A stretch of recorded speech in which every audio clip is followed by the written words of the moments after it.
Hey guys, what's going on? Welcome back to Nobody Gave Us a Handbook. It's your boy Jamar, back again with another video. First and foremost, I just want to say sorry. It's taken me so long to create some more content for you guys. I've honestly just been going through a very transformative stage in my life. The spiritual awakening has been intense, to say the least. So many twists and turns in life, teaching me how to navigate through that, teaching me, calmness and creating your own peace. And, I have custody over my little boy now, which, we're going to get into later. So just creating space and a peaceful space for him, and, getting reacquainted and rebonding and all of that stuff. So again, I am sorry for the delay of a new video, but I'm back better than ever, baby. So I want to welcome you guys to Nobody Gave Us a Handbook. If you're new here, welcome to the page. Again, my name is Jamar. I'm from Jacksonville, Florida. 32 years old. That's right, Duval. Yes, sir, ski. But I created this channel to really give me a form of therapy, and my best way of healing is by helping others heal. So, and allowing other, whether you're male, female, anybody, allowing all of us to not feel alone, giving us a safe space, and being vulnerable. You know what I'm saying? In my culture, and with black men, it's not quite heard of us showing vulnerability, showing our authentic side, showing our soft side. And I've always been that, so I feel like we need to see more of that. So I'm just presenting it in the best way that I can, and this is a form of therapy for me, and hopefully this is some insight for you guys to help you guys navigate as well, because nobody gave us a handbook on how to navigate this stuff. So thank you for tuning in, and we're gonna jump right into it. So this video has been a long time coming. I wanted to make sure I processed my thoughts correctly on how I wanted to convey my message. I wanted to make sure that I had the right energy, if you will, surrounding it. But I want to talk about, me becoming a single father. A lot of, on social media, especially in my algorithm, us guys, I have friends on there, we see a lot of, the single mom post and, the struggles of a single mom, but you rarely hear about, what single dads go through. You know what I'm saying? And I'm not angry about it anymore. I'm not bitter about it. I'm finally reaching a calm space with it. So I really want to help this video is for my single dads out there, to just give them a peace of mind, let them know that they're not alone. I know the burdens that come with that. Especially let me put it like this, the active single dads. You know what I'm saying? I'm not talking to the deadbeats, because we don't do none of that around here. I'm not talking to, the dads that just come around when it's convenient for them, and they dropping the kids off and that materialistic stuff. No, I'm talking about dads that are doing it the best that they can with the circumstances that they can, and just active, wanting to be all in for their children, their families, and just doing it, to the best of their ability. So this video is for y'all. So I wanted to tell y'all a little bit of my story, and of course we're gonna, keep it dope, keep it professional, you know what I'm saying? But I do want to tell my side. So let's get into it. So I want to start off by saying this to all my young bulls out there, my young boys: mind the power of the tongue. Watch what you say, okay? The words that you say are, you know, manifesting, whether you want to believe it or not, you know, what you say about yourself, what you speak over your life. So 16, 17, I was working with kids. I was coaching recreational sports all the way from cheerleading to football to gymnastics, you know what I'm saying?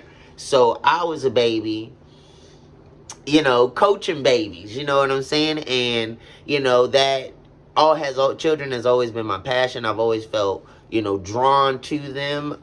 You know, they're the future. And the world is such a scary and cold place as far as from what my experiences have been. I've always felt the duty to protect the innocent and, just give a sense of protection. So, yeah, 16, I was on a co-ed cheerleading team, and, going from on a high school, you know what I'm saying?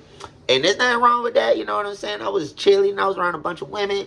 My dogs was with me, we was traveling, shouts out to y'all. World-class gymnastics athletes, I can't remember the name. But yeah, so I would go in there, and before our practice, my coach needed some help with the minis, the little girls, so I would go in there, finish my little homework, and be right beside my coach, helping her little ones before I actually had my practice. And that just built into a whole coaching career where I ended up coaching from boys and girls gymnastics to just all over football, just all kinds of soccer. And then that got me into becoming a preschool teacher. Once I reached my 20s, I became a preschool teacher. My late 20s, actually. Got into that. That was right around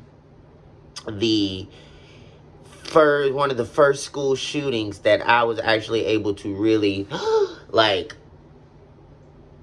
it set me down, and I was unemployed at the time, and I was actually playing in the neighborhood with one of my dogs, you know what I'm saying? Somebody I used to run the streets with, party with, you know what I'm saying? And his mom was out there, and she saw how intuitive and how I just wanted to help the kids be better. And all we was doing playing basketball in the middle of the street, y'all. So she saw me working with the kids, and she works at a daycare. And she said, Jamar, she was like, I know you out here, you know what I'm saying? But if you just slow down a bit, I really think that you would become an amazing preschool teacher. And mind you, I'm in the field for real, y'all. Partying, drinking, the whole nine. I wasn't trying to hear nothing this lady had to say. But it sat with me because I had given up that career field with coaching and stuff to go into the corporate field, working for ADT and, different call centers and stuff. So I wasn't thinking about working with kids. So when she said that, she said, listen, come in and apply. Yeah, I applied, and that one move began a 4-year preschool teaching career. And I worked with kids of all ages from 2 years old all the way up, well, not all ages, from 2 years old all the way up to 5 years old. From here in Jacksonville all the way to Orlando, Florida. In the ghettos of Orlando, Florida, mind you. Them kids was rough, cussing me out. Here I am, this, a black guy that articulates his words. They wasn't trying to hear nothing I had to say, but we was able to turn them around, and I became their road dog, their superhero, and we was able to make some changes in just that short amount of time, So during this whole time, I'm in a relationship, and, things happen, you end up, and, we found out we were having our blessing. Kingston, who is 10 months, by the way. He will be 11 months on the 24th of this month, and his birthday is Christmas Eve. He is thriving, the cutest little thing I've ever seen. Such a blessing to my family, to my child's mother's family, to her, to all of us. Like, he's just everything. But, so we found out we was having him. And this is the one thing that I just want to say. make sure, and I mean, it's so hard to even really.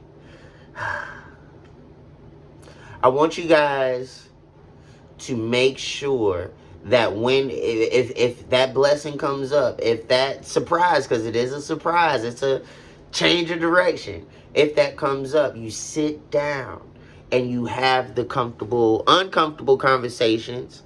You know, how do we want to parent? What do we want to do? Where, if you're in a relationship, where do we see this relationship going? You know, my relationship was in a very tumultuous state during that time, and I don't know if it was from all the chaos surrounding us from having a baby, or just the difference in upbringing. You know what I'm saying? I come from where family sticks together. You know, my parents have been married for over 50 plus years. I have a mom and mom and a dad in the household. They've gone through the highs and the lows. So that tumultuous stage, it ain't nothing to a giant. You know, God moves in mysterious ways. He's moving mountains. I've seen it in my own family. I watched my parents survive, twists and turns in life, just by me being around them. So that was my upbringing. We gonna stick this out for the sake of our love. We gonna stick this out for the sake of our child. Our child deserves to see us in love and happy and in the household and us building together and working towards the greater good. That's how I'm rocking. Whatever I needed to change to make a healthy environment and to better myself for my baby and for my child's mother, that's what I was willing to do because I watched my dad do it. You feel me? A lot of guys don't have that representation of a father figure who has gone through the twists and turns in life, his own highs and lows, and did that shit for his family. I had that.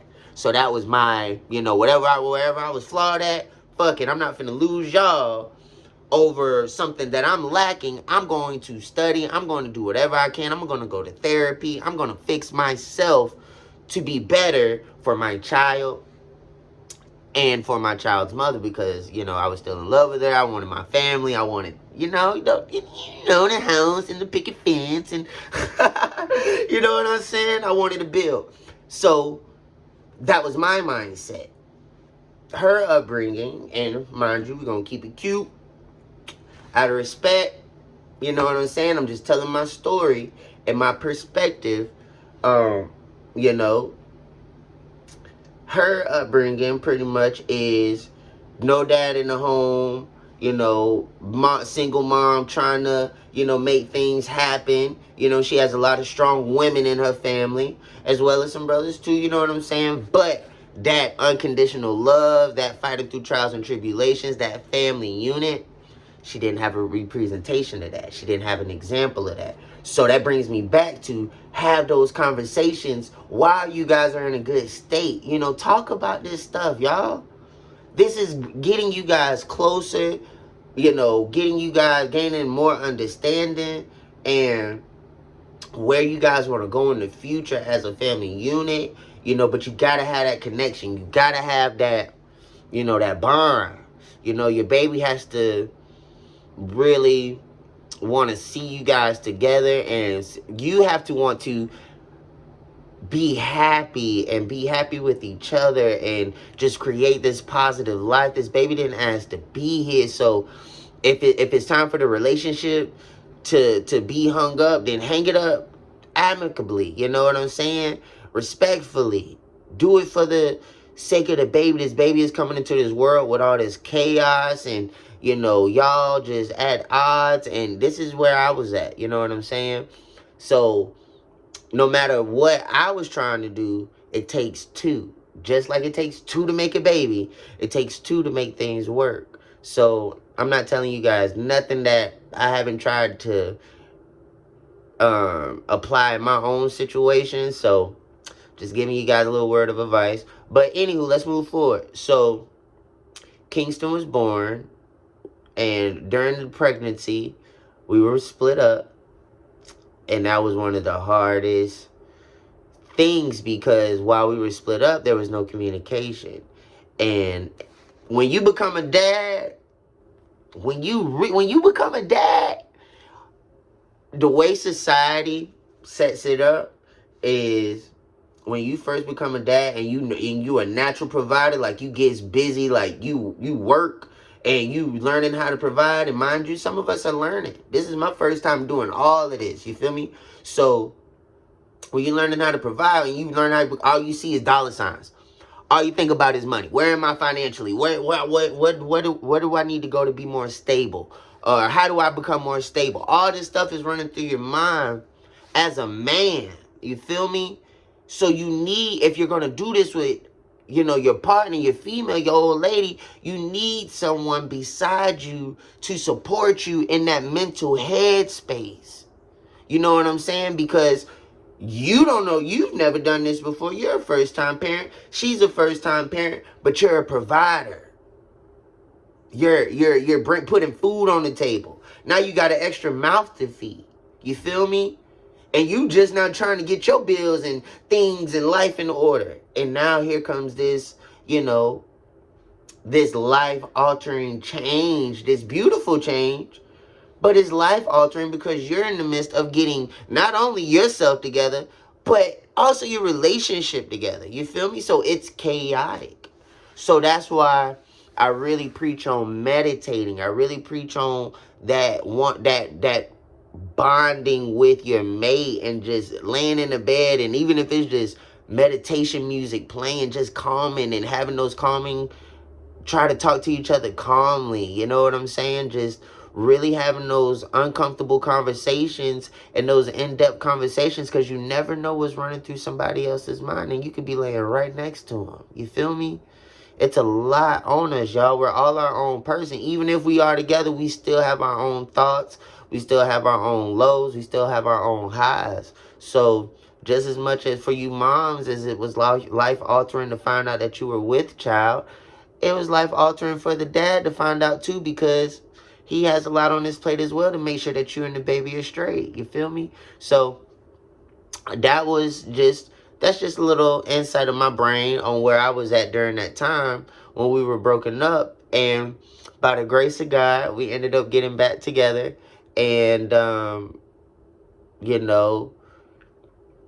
during that time, we had so much going on. We're becoming new parents. I just got us into a new place. So I had to get her comfortable. The baby showed up 2 months after we got back together. So not only was I trying to heal what was lost during that time, I'm becoming a new parent. I'm working from home. I just stopped teaching right before we had King. So I'm going into a whole new career field. So I'm tired at this point, y'all. Exhausted, trying to love, trying to forgive, trying to heal myself from everything that was said and done to me. It's a lot on the dad. And shortly after, we ended up splitting up again. And we've stayed this way for probably going on almost a year now. King will be a year, close to a year. King will be a year in December. So it's been that long. And during that time, I've had to fight for custody for my child. He was away for 4 months. I didn't get a picture. I didn't get a FaceTime of my new baby. An argument led to no communication, no seeing my child. And as a new parent, it does something to you. As a dad and somebody who's raised pretty much, a whole community's kids, children's, to not have access to your new baby, your pride and joy. I've always wanted to be a dad. So for this to be how this is playing out for me, it got to the point where it was almost suicidal. You feel me? It got to the point where it was almost suicidal because, you see real I've had friends where I've had to have pep talks with them about being there for their kids. You know what I'm saying?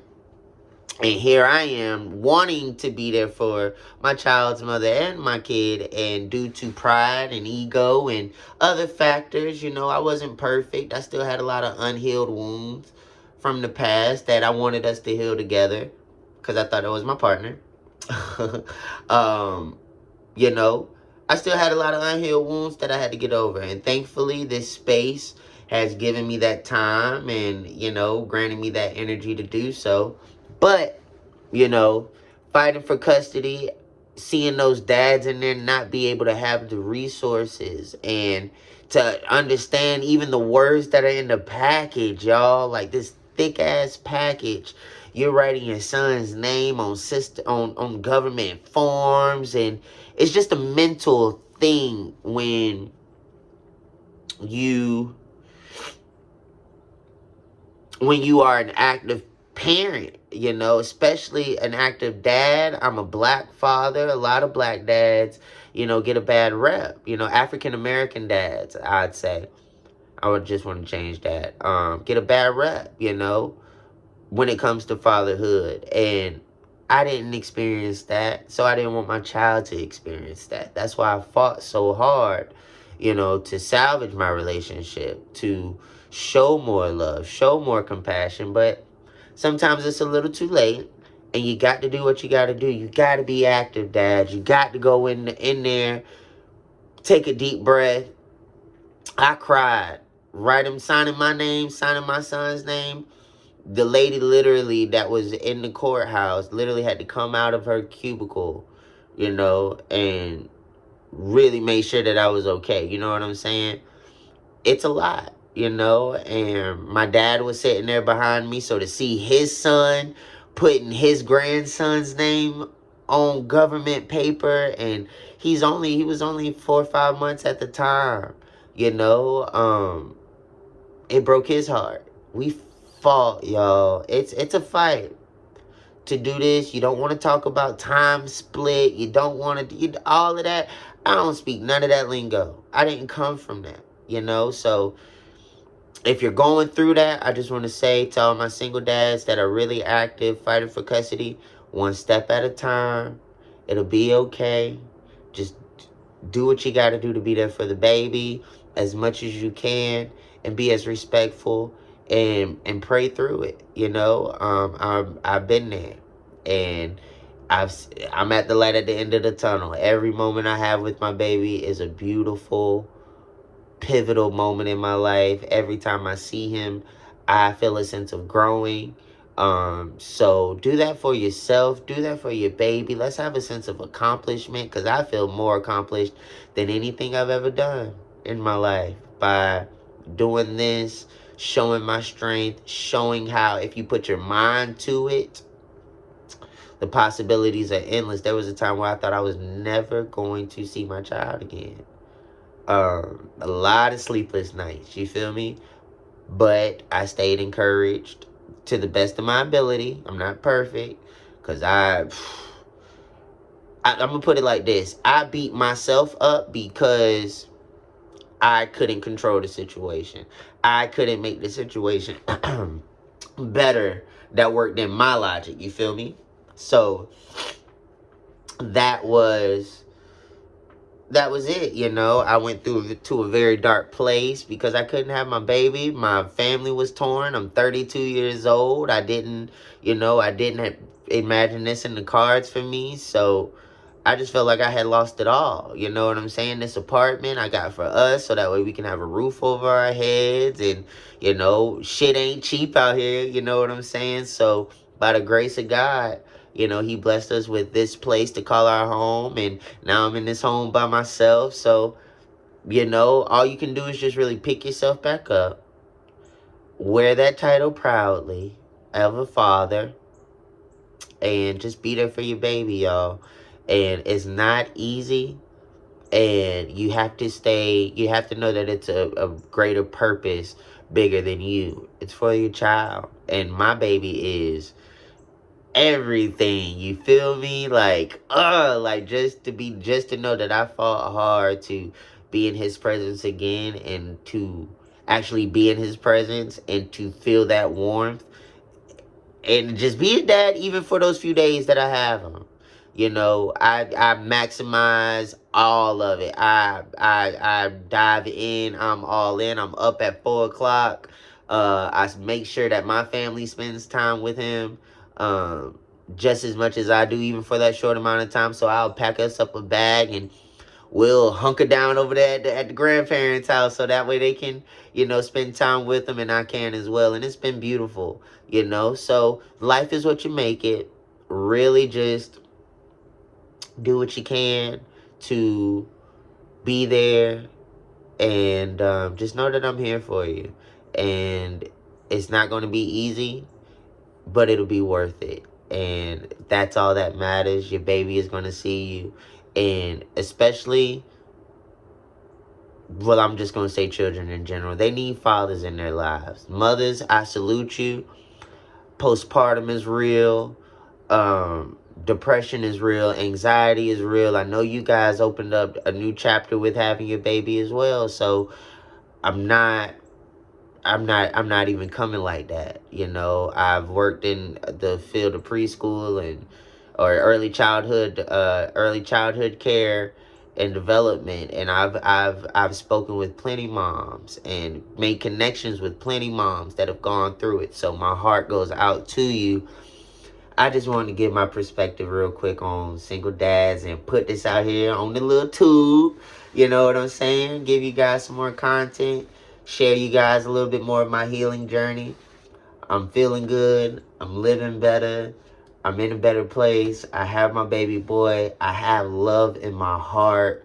I'm living in 5D. That's just living in your higher self. I'm meditating, yoga, smoking me a little weed. You feel me? Life is good. And most importantly, I'm able to be there for my baby now. And just really be the man that I always knew that I could be.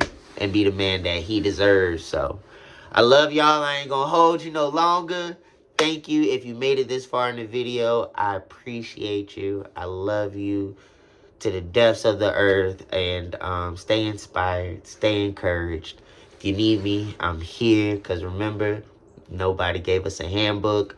Don't forget to like, comment, and subscribe. If you my friend on Facebook, shout me out. Let me know what you think of the video. We just being raw, y'all. We just being vulnerable. Like I said, this is my form of therapy.